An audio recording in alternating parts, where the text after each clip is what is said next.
सत श्री अकाल जी, मैं पंकज कपाही और अज साडे नाल खास मेहमान ने विजय सांपला। एससी कमीशन दे जदों चेयरमैन बने तां पंजाब परते तां किसानां दे विरोध दा सामना पंजाब दे विच विजय सांपला होरां नूं भी करना पिया वा। विजय सांपला होरां नाल गलबात करते हैं। सांपला जी, बहुत बहुत स्वागत। जी जी धन्यवाद। सांपला जी, पंजाब तुसीं अज आए तां क्यों विरोध दा सामना करना पिया वा? हुण तां तुसीं एससी कमीशन दे चेयरमैन बन चुके हो। देखो, जदों ਅਸੀਂ कोई व्यक्ति संविधानिक पोस्ट ਤੇ चले ਜਾਂਦਾ ਤੇ ਉਹਦਾ ਰਾਜਨੀਤਿਕ ਤੌਰ ਤੇ ਅਸੀਂ ਉਹਨੂੰ ਨਹੀਂ ਦੇਖਣਾ ਚਾਹੀਦਾ, ਪਰ ਪਤਾ ਨਹੀਂ ਕਿਉਂ ਜਾਂ ਤਾਂ ਸੂਝ-ਬੂਝ ਦੀ ਕਮੀ ਹੈ ਜਾਂ ਉਹਦਾ ਕੋਈ ਰਾਜਨੀਤੀਕਰਨ ਕੀਤਾ ਜਾ ਰਿਹਾ ਹੈ ਕਿ ਮੈਂ ਜੇ ਰਾਜਨੀਤੀਕਰਨ ਨਾਲ ਵੀ ਦੇਖਿਆ ਜਾਵੇ ਤਾਂ ਤੁਸੀਂ ਕਦੀ ਕਿਸੇ ਦੇ ਵੀ ਧਾਰਮਿਕ ਕੰਮਾਂ ਦੇ ਵਿੱਚ ਦਖਲਅੰਦਾਜ਼ੀ ਨਹੀਂ ਕਰ ਸਕਦੇ।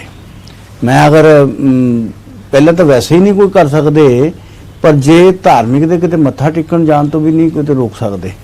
हुण तुसीं देखो कि मैं अगर अपनी अनुसूचित जाति कमीशन दा चेयरमैन बनया, साडे लई भगवान वाल्मीकि जी दा भी सत्कार है, सारियां दा सत्कार है। मैं जे भगवान वाल्मीकि तीर्थ ते अमृतसर गया, उत्थे भी विरोध होण डिया और मैं अज तक कदी किसी दा भी हरमंदर साहब दे परिसर दे अंदर नहीं कदी भी किसी दा विरोध होंदा देखिया होना। मैं हरमंदर साहब गया तो मेरा उत्थे भी विरोध करने लिए लोग पहुंचे हुआ और सिक्योरिटी वाले ने चलो उन्होंने रोकया, पर भगवान वाल्मीकि तीर्थ से साडा रास्ता बंद कर दिता। और अज भी मैं जो उस दूसरे दिन मैं गुरु रविदास महाराज की चरण छोह धरती ते खुरालगढ़ गया, उत्थे भी मेरा रास्ता विरोध तो रोकया गया, जबकि मेरा राजनीतिक एक्टिविटी नाल हुण कोई लेना देना नहीं अज में। और मेरा काम जिहड़ा है वो अनुसूचित जाति के लोगों को न्याय दिवाना है। और अज मैं जो अपने जठेरिया इधर आने तो पहला रास्ते च मेरे जठेरे पेंदे, मैं कहा चलो मत्था टेक के चलते हैं। उत्थे भी रास्ते च सवेरे 8 बजे 8:30 बजे की गल 9 बजे असीं पहुंचे हैं, उत्थे सवेरे भी पहुंचे हैं। और रास्ता रोकण का कारण की है?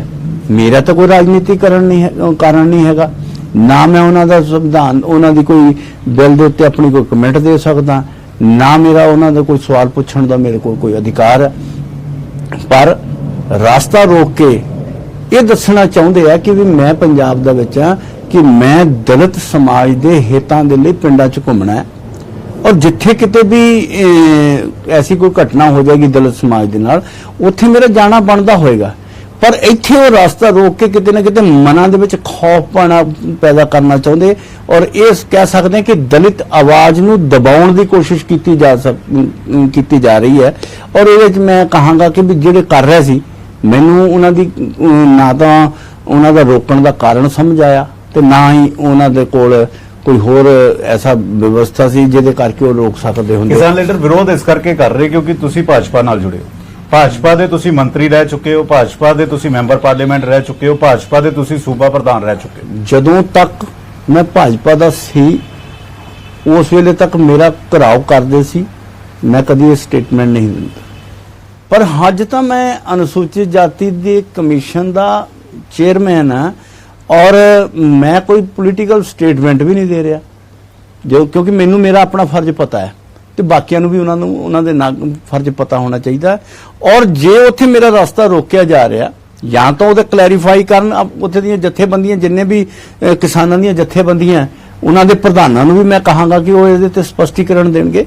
ਔਰ ਈਵਨ ਦੈਨ ਕਿ ਰਸਤੇ 'ਚ ਰੋਕਦੇ ਆ 2-2 4-4 ਬੰਦੇ ਹੁੰਦੇ, ਮੇਰੀ ਗੱਡੀ ਮੂਹਰੇ ਆ ਕੇ ਜਾਂਦੇ ਆ ਤੇ ਇਹਦੇ ਤੇ ਤਾਂ ਸੰਗਿਆਨ ਜਿਹੜਾ ਚੀਫ ਸੈਕਟਰੀ ਔਰ पुलिस अपने डीजीपी ਨੂੰ भी ਜਿਹੜਾ ਉਹਦੇ ਤੇ ਜਵਾਬ ਜਿਹੜਾ ਸੰਗਿਆਨ ਲੈਣਾ ਚਾਹੀਦਾ ਔਰ ਜਵਾਬ ਦੇਣਾ ਚਾਹੀਦਾ। ਸ਼ਿਕਾਇਤ ਕਰੋਗੇ ਤੁਸੀਂ? ਬਿਲਕੁਲ ਕਰਾਂਗੇ, ਕਿਉਂ ਨਹੀਂ ਕਰਾਂਗੇ। ਕਿਸ ਨੂੰ? ਡੀਜੀਪੀ ਨੂੰ? ਮੈਂ ਉਹਨਾਂ ਤੇ ਬਕਾਇਦਾ ਉਹਨਾਂ ਨੂੰ ਆਪਣੀ ਜਿਹੜੀ ਲੈਟਰ ਲਿਖਾਂਗਾ ਕਿ ਮੇਰਾ ਰਾਸਤਾ ਰੋਕਣ ਦਾ ਕਾਰਨ ਵੀ ਦੱਸਿਆ ਜਾਵੇ ਔਰ ਇਹਦੇ ਤੇ ਵਿਵਸਥਾ ਜਿਹੜੀ ਆ ਪੂਰੀ ਕੀਤੀ ਜਾਵੇ। ਕਿਉਂਕਿ ਮੈਂ ਤਾਂ ਹੁਣ ਇੱਥੇ ਤੱਕ ਤਾਂ ਮੇਰੀ ਅੱਜ ਤੱਕ ਤਾਂ मैं धार्मिक शरधावां ते रोकिया गया, कल नूं तो मैं लोगों का जदों उन्हां दे नाल किसी दे अत्याचार होना उन्हां दे स्पॉट विजिट करन भी जाना, इसका मतलब तो सरकार तक उत्थे तक मैनूं पहुंचाण दे लई व्यवस्था प्रॉपर नहीं कर पाएगी जे इसी हालत रहेगी। तो इहदे लई उन्हां नूं चिट्ठी लिखना मेरा बनदा भी है। तुसीं कहा दलित दी आवाज़ दबाई जा रही, क्यों तुहानूं लग रहा है कि दलितां दी आवाज़ देखो इहदे च लगदा सीधा ही है कि साडा एससी कमीशन दा किसी भी तरीके नाल कमीशन दा किसी भी सरकारी या उस तरीके ना तंत्र दे नाल किसानां वाले मुद्दे नाल साडा रिलेशन ही नहीं गा।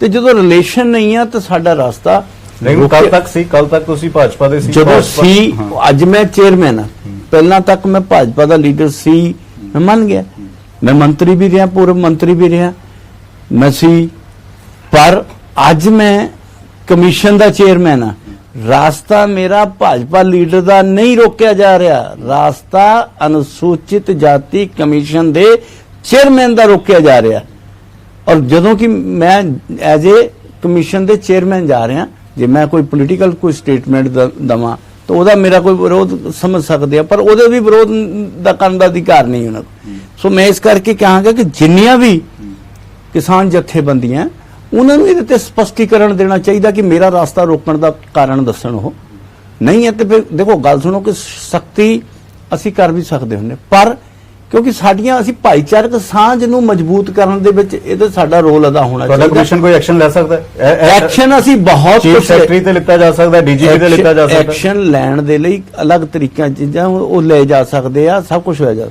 ਪਰ ਸਾਨੂੰ ਕੋਸ਼ਿਸ਼ ਤਾਂ ਭਾਈਚਾਰਕ ਸਾਂਝ ਨੂੰ ਮਜ਼ਬੂਤੀ ਦੀ ਦੇਖਣਾ ਚਾਹੀਦਾ ਔਰ ਸਾਡਾ ਕੰਮ ਜਿਹੜਾ ਸਮਰਸਤਾ ਔਰ ਸਮਨਵੈ ਬਣਾ ਕੇ ਭਾਵ ਅਸੀਂ ਇੱਕ ਦੂਸਰੇ ਦੇ ਨਾਲ ਤਾਰਾਂ ਜੋੜਨੀਆਂ ਔਰ ਅਨਿਆਏ ਕਰਨ ਨਹੀਂ ਦੇਣਾ ਇਹੀ ਸਾਡਾ ਔਰ ਜਿੰਨਾ ਨਿਆਂ ਹੋਇਆ ਉਹਨੂੰ ਨਿਆਂ ਦਿਵਾਉਣਾ ਇਹ ਸਾਡਾ ਕੰਮ ਸਿਰਫ ਐਸੀਆਂ ਵਾਸਤੇ ਅਸੀਂ ਉਹ ਕੰਮ ਕਰਨਾ ਹੈ ਔਰ ਉਹਦੇ ਲਈ ਕਰਨਾ ਸੋ ਉਹਦਾ ਜਿਹੜਾ ਅਗਰ ਐਕਸ਼ਨ ਲੈਣਾ ਹੋਵੇ ਤਾਂ ਉਹ ਅਲੱਗ ਚੀਜ਼ਾਂ ਹੈ ਪਰ ਅਸੀਂ ਚਾਹੁੰਦੇ ਆ ਕਿ ਇਹਨੂੰ ਭਾਈਚਾਰਕ ਸਾਂਝ ਜਿਹੜੀ ਪੰਜਾਬ ਭਾਈਚਾਰਕ ਸਾਂਝ ਦੇ ਲਈ ਇੱਕ ਮਿਸਾਲ ਬਣਿਆ ਜਾਂਦਾ ਪਰ ਜੇ ਅਗਰ ਹਕੀਕਤ ਜ਼ਿਆਦਾ ਵਧੇਗੀ ਤਾਂ ਮੈਂ ਤਾਂ ਬਹੁਤ ਸਾਰੀਆਂ ਐਸੀ ਜਥੇਬੰਦੀਆਂ ਨੂੰ ਵੀ ਪੁੱਛਾਂਗਾ ਕਿ ਵੀ ਦੱਸੋ ਮੈਂ ਅੱਜ ਤੋਂ ਬਾਅਦ ਤੁਹਾਨੂੰ ਪੰਜਾਬ 'ਚ ਆਵਾਂ ਜਾਂ ਨਾ ਆਵਾਂ ਜਾਂ ਇਹਨਾਂ ਨੂੰ ਉਹਨਾਂ ਨੂੰ ਕਲੀਅਰ ਕਰਨਾ ਪਏਗਾ ਕਿ ਸਾਡਾ ਰਸਤਾ ਤੁਸੀਂ ਕਿਉਂ ਰੋਕਦੇ ਹੋ ਤੁਸੀਂ ਕਹਿ ਰਹੇ ਹੋ ਕਿ ਭਾਜਪਾ ਦਾ ਵਿਰੋਧ ਕਰਨਾ ਭਾਜਪਾ ਦੇ ਲੀਡਰਾਂ ਦਾ ਵਿਰੋਧ ਕਰਨਾ ਕਰੋ ਲੇਕਿਨ ਕਮਿਸ਼ਨ ਦਾ ਨਹੀਂ ਦੇਖੋ ਕਰਨਾ ਕਰੋ ਨਾ ਕਰੋ ਨਹੀਂ ਮੈਂ ਕਹਿ ਰਿਹਾ ਕਿਸੇ ਦਾ ਕਰੋ ਨਾ ਕਰੋ ਤੁਸੀਂ ਭਾਵੇਂ ਕਿਸੇ ਪੋਲੀਟੀਸ਼ੀਅਨ ਦਾ ਕਰੋ ਮੈਂ ਭਾਜਪਾ ਦੀ ਗੱਲ ਨਹੀਂ ਕਰ ਰਿਹਾ ਕਿਸੇ ਦਾ ਵੀ ਕਰੋ ਮੈਂ ਭਾਜਪਾ ਦੇ ਲਈ ਵੀ ਕਿਉਂ ਕਰਾਂ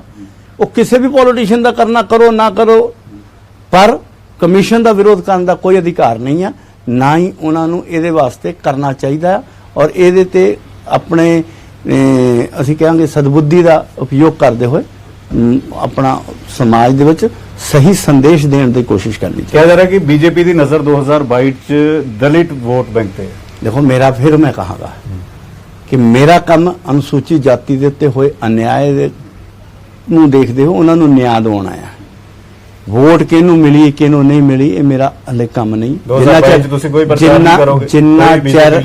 ਜਿੰਨਾ ਚਿਰ ਮੈਂ ਕਮਿਸ਼ਨ ਦਾ ਚੇਅਰਮੈਨ ਤੁਹਾਡੇ ਸਾਹਮਣੇ ਹਾਂ ਆਪਣਾ ਕਰਤੱਵ ਜਿਹੜਾ ਉਹ ਨਿਭਾ ਰਿਹਾ ਕੇਸ ਕਿੰਨੇ ਅਜੇ ਤੱਕ ਪੰਜਾਬ ਦੇ ਹੈ ਜਿਨ੍ਹਾਂ ਨੂੰ ਤੁਸੀਂ ਜਲਦ ਤੋਂ ਜਲਦ ਸੋਲਵ ਕਰਨ ਦੀ ਕੋਸ਼ਿਸ਼ ਕਰੋ ਦੇਖੋ ਮੈਂ ਪੰਜਾਬ ਦੀ ਰਿਪੋਰਟ ਮੰਗਵਾਈ ਹੈ ਅੱਜ ਅਧਿਕਾਰੀਆਂ ਨੂੰ ਇੱਥੇ ਬੁਲਾਇਆ ਵੀ ਸੀ ਔਰ ਜੋ ਮੈਨੂੰ ਦੱਸਿਆ ਗਿਆ ਕਿ ਵੀ ਲਗਭਗ 5000 ਦੇ ਕਰੀਬ ਕੇਸ ਜਿਹੜੇ ਇੱਥੇ ਪੈਂਡਿੰਗ ਹੈਗੇ ਆ ਜਿਨ੍ਹਾਂ ਚੋਂ 16-1700 ਕੇਸ ਹੈ ਜਿਨ੍ਹਾਂ ਦੇ ਫੈਸਲਾ ਤਕਰੀਬਨ ਹੋ ਚੁੱਕਾ ਹੈ ਪਰ ਉਹ ਲਾਸਟ ਉਹਦੇ ਤੇ ਸਾਈਨ ਤੇ 5000 ਕੇਸ ਪੈਂਡਿੰਗ ਤੇ ਪਰ ਫਿਰ ਵੀ ਜਿੰਨਾ ਚਿਰ ਉਹ ਹੁੰਦਾ ਨਹੀਂ ਉਹਨਾਂ ਚਿਰ ਅਸੀਂ ਉਹਨੂੰ ਪੈਂਡਿੰਗ ਹੀ ਕਹਾਂਗੇ ਔਰ ਉਹਨੂੰ ਜਲਦ ਹੀ ਅਸੀਂ ਉਹ ਪੈਂਡੈਂਸੀ ਵਾਲ ਨੂੰ ਖਤਮ ਕਰਕੇ ਕਿਸ ਤਰੀਕੇ ਦੇ ਜ਼ਿਆਦਾ ਕੇਸ ਆ ਰਹੇ ਦੇਖੋ ਜ਼ਿਆਦਾਤਰ ਅਟਰੋਸਿਟੀ ਦੇ ਕੇਸ ਹੀ APCR ਦੇ ਨੇ ਭਾਵ ਜਿਨ੍ਹਾਂ ਨਾਲ ਲੜਾਈ ਝਗੜੇ ਦੇ ਗਾਲੀ ਗਲੋਚ ਦੇ ਮਰਡਰ ਦੇ ਰੇਪ ਦੇ ਇਸ ਤਰ੍ਹਾਂ ਦੇ ਕੇਸ ਨੇ ਜਿਹੜੇ ਲਗਭਗ 3000 ਦੇ ਕਰੀਬ ਐਸੇ ਕੇਸ ਨੇ ਔਰ 2100 ਜਿਹੜਾ ਇਸ ਵੇਲੇ ਹਲੇ ਪੂਰੀ ਤਰ੍ਹਾਂ ਸਟੈਂਡ ਹੈ ਕੁਝ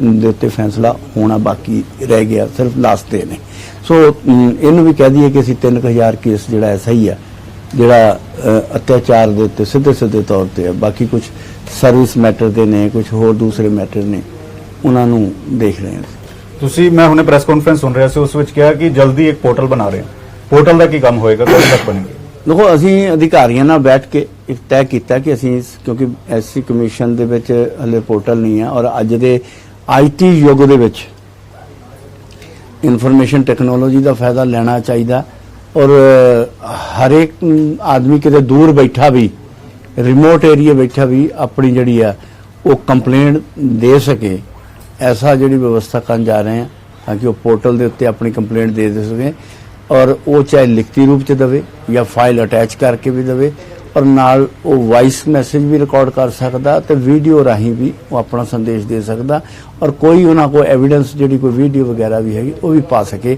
ਐਸਾ ਅਸੀਂ ਵਿਵਸਥਾ ਕਰਨ ਜਾ ਰਹੇ ਹਾਂ ਔਰ ਉਹ ਵਿਅਕਤੀ ਕਿਤੇ ਬੈਠ ਕੇ ਵੀ ਆਪਣੀ ਫਾਈਲ ਦਾ ਸਟੇਟਸ ਦੇਖਦਾ ਰਹੇ ਕਿ ਕਿੰਨੀ ਤਰੀਕ ਨੂੰ ਕਿਹੜੇ ਅਧਿਕਾਰੀ ਕੋਲੋਂ ਫਾਈਲ ਉਹਦੇ ਕੋਲ ਅੱਗੇ ਗਈ ਔਰ ਉਸ ਅਧਿਕਾਰੀ ਨੇ ਕੀ ਰਿਮਾਰਕਸ ਦਿੱਤੇ ਇਹ ਸਾਰਾ ਉਹਦੇ ਤੇ ਉਹਨੂੰ ਪੋਰਟਲ ਤੇ ਨਜ਼ਰ ਆਉਂਦਾ ਰਹੇਗਾ।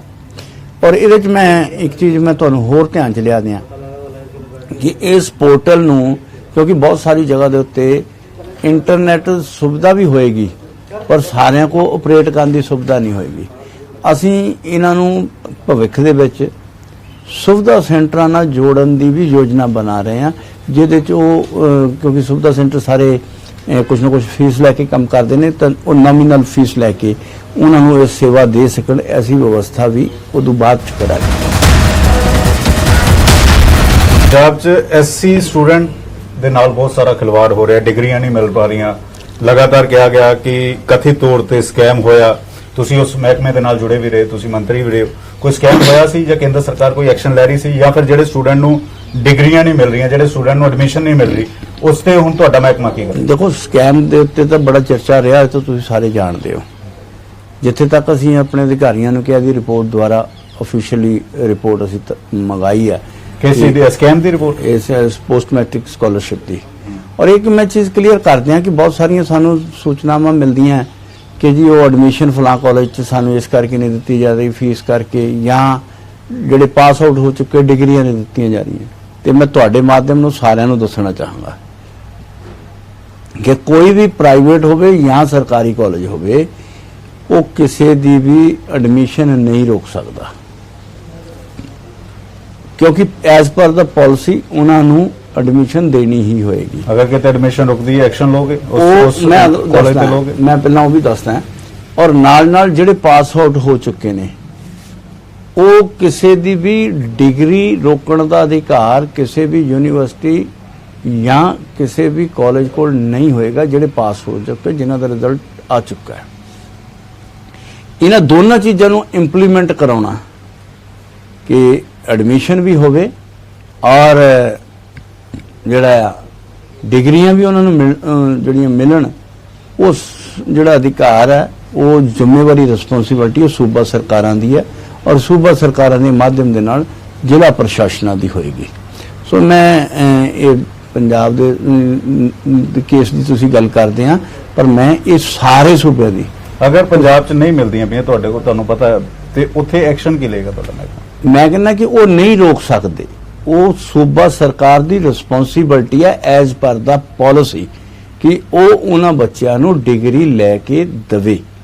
ਇਹ ਉਹਦੀ ਸਰਕਾਰ ਦੀ ਜ਼ਿੰਮੇਵਾਰੀ ਹੈ ਔਰ ਇਹ ਕਿਤੇ ਪੰਜਾਬ ਦੀ ਜਾਂ ਉਹਦੇ ਕਰਕੇ ਕਰਨ ਨਹੀਂ ਕਹਿ ਰਿਹਾ, ਇਹ ਚਾਹੇ ਹਰਿਆਣਾ ਦੀ ਗੱਲ ਕਰੋ ਜਾਂ ਕਿਤੇ ਵੀ ਹੈ, ਚਾਹੇ ਉਸ ਕਿਸੇ ਵੀ ਪਾਰਟੀ ਦੀ ਸੂਬਾ ਸਰਕਾਰ ਹੋਵੇ, ਕਿਸੇ ਵੀ ਸੂਬੇ 'ਚ ਹੋਵੇ, ਉਹ ਰਿਸਪੌਂਸਿਬਿਲਟੀ ਸੂਬਾ ਸਰਕਾਰ ਦੀ। ਲਗਾਤਾਰ ਪੰਜਾਬ ਸਰਕਾਰ ਵੱਲੋਂ ਕਿਹਾ ਜਾ ਰਿਹਾ ਹੈ ਕਿ ਜੋ ਸਕਾਲਰਸ਼ਿਪ ਸਕੀਮ ਸੀ ਉਹ ਬੰਦ ਕਰ ਦਿੱਤੀ ਗਈ, ਕੇਂਦਰ ਸਰਕਾਰ ਨੇ ਬੰਦ ਕਰਤੀ, ਫੰਡ ਕੇਂਦਰ ਸਰਕਾਰ ਤੋਂ ਨਹੀਂ ਆਇਆ, ਇਸ ਕਰਕੇ ਅਸੀਂ ਅੱਗੇ ਨਹੀਂ ਦੇ ਪਾਏ, ਅਸੀਂ ਜਲਦ ਜਿਹੜਾ ਅਗਲੇ 2-3 ਮਹੀਨਿਆਂ 'ਚ ਕਲੀਅਰ ਕਰ ਦਾਂਗੇ। ਦੇਖੋ ਕੇਂਦਰ ਸਰਕਾਰ ਵਾਲੀ ਜਿੱਥੇ ਤੱਕ ਮੈਨੂੰ ਜਾਣਕਾਰੀ ਹੈ ਜਾਂ ਕਮਿਸ਼ਨ ਦੇ ਮਾਧਿਅਮ ਦੇ ਨਾਲ ਵੀ ਜਾਣਕਾਰੀ ਅਸੀਂ ਮੰਗਾਉਂਦੇ ਹਾਂ, ਕੇਂਦਰ ਸਰਕਾਰ ਨੇ ਕੋਈ ਸਕੀਮ ਬੰਦ ਨਹੀਂ ਕੀਤੀ। ਹੁਣ ਇੱਥੇ ਚਰਚਾ ਕਿਉਂ ਹੈ ਅਸੀਂ ਔਰ ਕਿਉਂ ਕੀਤੀ ਜਾ ਰਹੀ ਹੈ ਮੈਨੂੰ ਮੇਰੀ ਸਮਝ ਤੋਂ ਪਰੇ ਹੈ। ਲੇਕਿਨ ਸਰਕਾਰ ਤੇ ਹੁਣ ਰਿਕਾਰਡ ਲਗਾਤਾਰ ਇਹ ਅਗਰ ਉਹਨਾਂ ਨੇ ਕਿਸੇ ਨੇ ਐਸੀ ਚਿੱਠੀ ਕਿਸੇ ਨੇ ਕੇਂਦਰ ਵੱਲੋਂ ਦਿੱਤੀ ਹੈ, ਕਿਉਂਕਿ ਮੈਂ ਉਹਨਾਂ ਨੂੰ ਕੇਂਦਰ ਸਰਕਾਰ ਨੂੰ ਵੀ ਪੁੱਛਿਆ, ਉਹ ਕਹਿੰਦੇ ਕਿਸੇ ਕੋਲ ਵੀ ਐਸਾ ਕੋਈ ਸਬੂਤ ਹੈਗਾ ਕਿ ਅਸੀਂ ਸਰਕਾਰ ਜਿਹੜੀ ਸਕੀਮ ਬੰਦ ਕੀਤੀ ਹੈ तो प्रमाणता ਜਿਹੜੀ ਜੇ ਸਾਡਾ ਕੋਈ ਲੈਟਰ ਐਸਾ ਹੈਗਾ ਜਿਹਦੇ ਚ ਕੇਂਦਰ ਸਰਕਾਰ ਨੇ ਲਿਖਿਆ ਹੋਵੇ ਤੇ ਵੀ ਸਕੀਮ ਅਸੀਂ ਬੰਦ ਕਰਤੀ ਐਸਾ ਕੋਈ ਦਿਖਾਓ। पर क्योंकि ये कल मैं फिर कहांगा मैं किसी एक सूबे की गल नहीं करता, हाँ तुसी वो जवाब पंजाब सूबे दे करके ही मंगते हो, ये सारे सूबे नूं किसी ने भी नहीं कहा कि स्कीम बंद हुई है। जो केंद्र सरकार रिलीज क्यों नहीं कर रही? ऐसा भी कितने नहीं है, उन्होंने कहा कि असी अपनी जिन्नी भी डिमांड आ रही है डे बाय डे वो जो भी आ रही है वो असी बन रहे हैं। अगर किसी की डिमांड पेंडिंग है तो उन्होंने केंद्र सरकारों नूं दित्ती है, तो अगर केंद्र सरकार नहीं दिंदी तो वो भी सूबा सरकार भी सानू सीधी लिख के दे सकती है कि असीं उहदे च भी इंटरवीन कर सकते हैं। हाँ अलबत्ता स्टूडेंट सानू लिख के देणगे या कॉलेज लिख के देणगे, असीं उहदे ते भी इंटरवीन कर सकते हैं। और सानू कोई भी कंप्लेंट जिहड़ा है किसी भी लेवल का व्यक्ति सीधे तौर पर बिना किसी दे बाया मीडिया होंदे होए सीधे तौर पर साडे नाल कंप्लेंट कर सकदा। और ये जरूरी नहीं भी साडा पैरामीटर कोई हो, डायरैक्ट ਸਾਡੇ ਨਾਲ ਗੱਲ ਕੀਤੀ ਜਾਵੇ। ਸੀਵਰੇਜ ਦੀ ਸਭ ਤੋਂ ਵੱਡੀ ਸਮੱਸਿਆ ਹੈ ਕਿ ਜਿਹੜਾ ਉੱਥੇ ਕੰਮ ਕਰਦੇ ਨੇ ਸੀਵਰੇਜ ਬਿਨਾਂ ਕਿਸੇ ਉਹਨਾਂ ਕੋਲ ਸਮਾਨ ਨਹੀਂ ਹੁੰਦਾ ਅੰਦਰ ਵਾੜ ਦਿੱਤਾ ਜਾਂਦਾ, ਕਈ ਵਾਰੀ ਮੌਤ ਹੋ ਜਾਂਦੀ ਹੈ। ਉਹ ਗੈਰ ਕਾਨੂੰਨੀ ਹੈ ਔਰ ਜਿਹੜਾ ਵੀ ਵਾਰਦਾ ਉਹਦਾ ਦੋਸ਼ੀ ਆ। ਔਰ ਕੋਈ ਵੀ ਵਿਅਕਤੀ ਕਿਸੇ ਨੂੰ ਵੀ ਐਜ਼ ਪਰ ਦਾ ਰੂਲ ਕੋਈ ਵੀ ਵਿਅਕਤੀ ਕਿਸੇ ਵੀ ਵਿਅਕਤੀ ਨੂੰ ਕਿਸੇ ਵੀ ਸੈਪਟਿਕ ਟੈਂਕ 'ਚ ਜਾਣ ਦੇ ਲਈ ਮਜਬੂਰ ਨਹੀਂ ਕਰ ਸਕਦਾ। ਔਰ ਕੋਈ ਵਿਅਕਤੀ ਉਹਦੇ ਤੇ ਜਾਣ ਤੋਂ ਇਨਕਾਰ ਕਰ ਦੇਗਾ, ਉਹਦੇ ਤੇ ਕੋਈ ਵੀ ਅਗਰ ਕੋਈ ਐਕਸ਼ਨ ਲੈਂਦਾ ਉਹਦਾ ਅਧਿਕਾਰੀ ਤਾਂ ਉਹ ਦੋਸ਼ੀ ਹੋਏਗਾ, ਅਧਿਕਾਰੀ ਦੋਸ਼ੀ ਹੋਏਗਾ। ਔਰ ਉਹ ਇਨਕਾਰ ਕਰਨ ਦਾ ਪੂਰਾ ਉਹਦੇ ਕੋਲ ਹੱਕ ਹੋਏਗਾ ਕਿ ਮੈਂ ਸੈਪਟਿਕ ਟੈਂਕ 'ਚ ਨਹੀਂ ਵੜਨਾ। ਹਾਂ, ਕਈ ਵਾਰ ਐਸਾ ਵੀ ਦੇਖਣ 'ਚ ਕਿਤੇ ਸਮੱਸਿਆ ਆਈਆਂ ਸੀ ਕਿ ਉੱਥੇ ਵਿਅਕਤੀ ਹੀ ਜਾ ਸਕਦਾ, ਮਸ਼ੀਨ ਵੀ ਉੱਥੇ ਪਹੁੰਚ ਨਹੀਂ ਪਾ ਸਕਦੀ। ਪਰ ਉਸ ਸਥਿਤੀ ਨੂੰ ਦੇਖਦੇ ਹੋਏ ਉਸ ਵਿਅਕਤੀ ਦੇ ਕੋਲ ਪੂਰੇ ਸਿਕਿਉਰਿਟੀ ਪ੍ਰੀਕਾਸ਼ਨ ਹੋਣੇ ਚਾਹੀਦੇ। ਉਹਦੇ ਮਾਸਕ, ਗੈਸ ਸਿਲੰਡਰ, ਗਲਾਸ ਅਗਰ ਨਹੀਂ ਹੁੰਦੇ ਨਗਰ ਦੇਖਿਆ ਹੀ ਹੈ ਕਿ ਜੇ ਨਹੀਂ ਹੁੰਦੇ ਹੁੰਦੇ ਤਾਂ ਉਹ ਜਾਣ ਤੋਂ ਨਾ ਕਰ ਸਕਦਾ ਹੈ ਔਰ ਉਹਨੂੰ ਕੋਈ ਵੀ ਮਜਬੂਰਨ ਨਹੀਂ ਭੇਜ ਸਕਦਾ। ਔਰ ਜੇ ਉਹ ਭੇਜਦਾ ਤਾਂ ਦੋਸ਼ੀ ਗਿਣਿਆ ਜਾਏਗਾ। ਤੁਹਾਡਾ ਪੰਜਾਬ 'ਚ ਵਿਰੋਧ ਹੋਇਆ, ਕਿਸਾਨ ਪੱਛਮ ਬੰਗਾਲ ਵੀ ਚਲੇ ਗਏ। ਉਹ ਕਹਿੰਦੇ ਕਿ ਬੀਜੇਪੀ ਨੂੰ ਸਬਕ ਸਿਖਾਵਾਂਗੇ, ਪੱਛਮ ਬੰਗਾਲ 'ਚ ਅਸੀਂ ਹਰਾਵਾਂਗੇ, ਅਸਾਮ 'ਚ ਅਸੀਂ ਬੀਜੇਪੀ ਨੂੰ ਹਰਾਵਾਂਗੇ। ਦੇਖੋ, ਇਹ ਕਿਸਾਨਾਂ ਦਾ ਮੈਨੂੰ ਨਹੀਂ ਪਤਾ, ਮੈਂ ਤਾਂ ਉਹਦਾ ਰਾਜਨੀਤੀ ਦੇ ਵਿੱਚ ਮੈਂ ਤੁਹਾਨੂੰ ਕਿਹਾ ਕਿ ਮੈਂ ਕੋਈ ਰਾਜਨੀਤਿਕ ਸਟੇਟਮੈਂਟ ਦੇਣੀ ਨਹੀਂ। ਉਹਨਾਂ ਦਾ ਰਾਜਨੀਤੀ ਕਰਨਾ ਜਾਂ ਨਹੀਂ ਕਰਨਾ ਕੀ ਇਤਾਂ ਦਾ ਮੇਰਾ ਉਹਨਾਂ ਦੇ ਨਾਲ ਕੋਈ ਲੈਣਾ ਦੇਣਾ ਨਹੀਂ। ਲੇਕਿਨ 4 ਮਹੀਨੇ ਤੋਂ ਬੈਠੇ ਹੋਏ ਆ, ਗੱਲਬਾਤ ਟੁੱਟੀ ਹੋਈ 22 ਜਨਵਰੀ ਤੋਂ। ਦੇਖੋ, ਮੈਂ ਫਿਰ ਕਹਾਂਗਾ ਕਿ ਮੇਰਾ ਖੇਤਰ ਜਿਹੜਾ ਆ ਉਹ ਸਿਰਫ ਉਹਨਾਂ ਆ ਅੱਜ ਦੀ ਡੇਟ 'ਚ। ਕੱਲ ਤੱਕ ਕੀ ਸੀ ਖੇਤਰ, ਉਹ ਅਲੱਗ ਹੈ। ਅੱਜ ਮੇਰਾ ਸਿਰਫ ਖੇਤਰ ਹੈ ਕਿ ਦਲਿਤ ਸਮਾਜ ਦੇ ਕਿਸੇ ਵੀ ਵਿਅਕਤੀ ਨਾਲ ਉਤਪੀੜਨ ਹੁੰਦਾ ਹੈ ਤਾਂ ਉਹਦੀ ਰੱਖਿਆ ਦੇ ਲਈ, ਉਹਨੂੰ ਨਿਆਂ ਦਿਵਾਉਣ ਦੇ ਲਈ ਮੇਰਾ ਕੰਮ ਹੈ, ਉਹ ਮੈਂ ਕਰਾਂਗਾ। ਅਗਰ ਐਸਾ ਕੋਈ ਵੀ ਕਿਸੇ ਦੇ ਧਿਆਨ 'ਚ ਹੋਵੇ, ਉਹ ਕਹਿੰਦਾ ਉਹ ਭਾਵੇਂ ਖੇਤ ਮਜ਼ਦੂਰ ਹੀ ਕਿਉਂ ਨਾ ਹੋਵੇ, ਉਹਦੇ ਲਈ ਵੀ ਉਹਦੇ ਹਿੱਤਾਂ 2022 ਵਿਧਾਨ ਸਭਾ ਨੂੰ ਕੁਝ ਨਹੀਂ ਬੋਲੋਗੇ। ਸੁਖਬੀਰ ਬਾਦਲ ਕਹਿ ਰਹੇ ਕਿ ਮੈਂ ਵਿਧਾਨ ਸਭਾ ਚੋਣ ਲੜੂੰਗਾ। ਉਹ ਰਾਜਨੀਤਿਕ ਪਾਰਟੀ ਦਾ ਪ੍ਰਧਾਨ ਹੈ, ਉਹ ਕੁਝ ਵੀ ਕਹਿ ਸਕਦਾ, ਉਹ ਆਪਣੀ ਤੌਰ ਤੇ ਸੁਤੰਤਰ ਹੈ। ਮੈਂ ਆਪਣੀ ਮਰਿਆਦਾਵਾਂ ਦਾ ਵੀ ਖਿਆਲ ਰੱਖ ਰਿਹਾ ਔਰ ਮੈਨੂੰ ਪਤਾ ਹੈ ਕਿ ਮੈਂ ਕਮਿਸ਼ਨ ਦਾ ਪ੍ਰਧਾਨ ਹਾਂ। ਉਹ ਅਕਾਲੀ ਦਲ ਦੇ ਪ੍ਰਧਾਨ ਨੇ, ਉਹ ਅਕਾਲੀ ਦਲ ਦੇ ਤੌਰ ਤੇ ਉਹਨਾਂ ਨੇ ਆਪਣੀ ਸਟੇਟਮੈਂਟ ਦਿੱਤੀ, ਮੈਂ ਉਹ 'ਚ ਕੁਝ ਨਹੀਂ ਕਰ ਸਕਦਾ। ਮੈਂ ਅਨੁਸੂਚਿਤ ਜਾਤੀ ਕਮਿਸ਼ਨ ਦਾ ਪ੍ਰਧਾਨ ਹਾਂ, ਮੈਂ ਉਹਦੇ ਹਿਸਾਬ ਨਾਲ ਜਿਹੜੇ ਆਪਣੀ ਸਟੇਟਮੈਂਟ ਦੇ ਰਿਹਾ। ਦਲਿਤ ਭਾਈਚਾਰੇ ਨੂੰ ਜਾਂਦੇ ਕੀ ਕਹਿਣਾ ਚਾਹੋਗੇ? ਮੈਂ ਤਾਂ ਦਲਿਤ ਭਾਈਚਾਰੇ ਨੂੰ ਇਹੀ ਕਹਾਂਗਾ ਕਿ ਅਸੀਂ ਸਾਰੇ ਇੱਕ ਦੂਸਰੇ ਦੇ ਲਈ ਬਾਹਾਂ ਬਣੀਏ ਔਰ ਇੱਕ ਦੂਸਰੇ ਦੀ ਤਾਕਤ ਬਣੀਏ। ਔਰ ਕਿਸੇ ਦੇ ਨਾਲ ਵੀ ਕਿਸੇ ਤਰ੍ਹਾਂ ਦਾ ਵੀ ਅਨਿਆਏ ਹੁੰਦਾ ਹੈ, ਔਰ ਮੈਂ ਇੱਥੇ ਕਹਾਂਗਾ ਕਿ ਨਿਆਂ ਮੰਗਣ ਲਈ ਕਿਸੇ ਪਾਰਟੀ, ਦਲ ਜਾਂ ਧਰਮ ਦੀ ਲੋੜ ਨਹੀਂ। ਕੋਈ ਵੀ ਵਿਅਕਤੀ ਸਿੱਧੇ ਤੌਰ ਤੇ ਜਿੰਨਾ ਵੀ ਅਨਿਆਏ ਦੀ ਹੁੰਦਾ ਉਹ ਸਿੱਧਾ ਵੀ ਕਰ ਸਕਦਾ। ਔਰ ਅਸੀਂ ਸਾਰੇ ਦਲਿਤ ਵਰਗ ਦੇ ਸਮਾਜ ਦੇ ਉਥਾਨ ਦੇ ਲਈ, ਉਹਨਾਂ ਦੇ ਹਿੱਤਾਂ ਦੇ ਲਈ ਕੰਮ ਕਰੀਏ ਤਾਂ ਕਿ ਅਸੀਂ ਸਮਾਜ ਨੂੰ ਸਮਰਸਤਾ, ਬਰਾਬਰਤਾ ਔਰ ਦੇ ਤੌਰ ਤੇ ਉੱਤੇ ਭਾਈਚਾਰਕ ਸਾਂਝ ਨੂੰ ਮਜ਼ਬੂਤ ਕਰਨ ਦੇ ਵਿੱਚ ਆਪਾਂ ਇੱਕ ਦੂਸਰੇ ਦਾ ਸਾਥ ਦਈਏ। ਬਹੁਤ ਬਹੁਤ ਧੰਨਵਾਦ। ਨਿਊਜ਼ 18 ਨਾਲ ਗੱਲਬਾਤ ਕਰਨ ਲਈ ਧੰਨਵਾਦ। ਖਬਰਾਂ ਦਾ ਸਿਲਸਿਲਾ ਨਿਊਜ਼ 18 ਤੇ ਜਾਰੀ ਹੈ। ਤੁਸੀਂ ਦੇਖਦੇ ਰਹੋ ਨਿਊਜ਼ 18 ਪੰਜਾਬ। ਧੰਨਵਾਦ।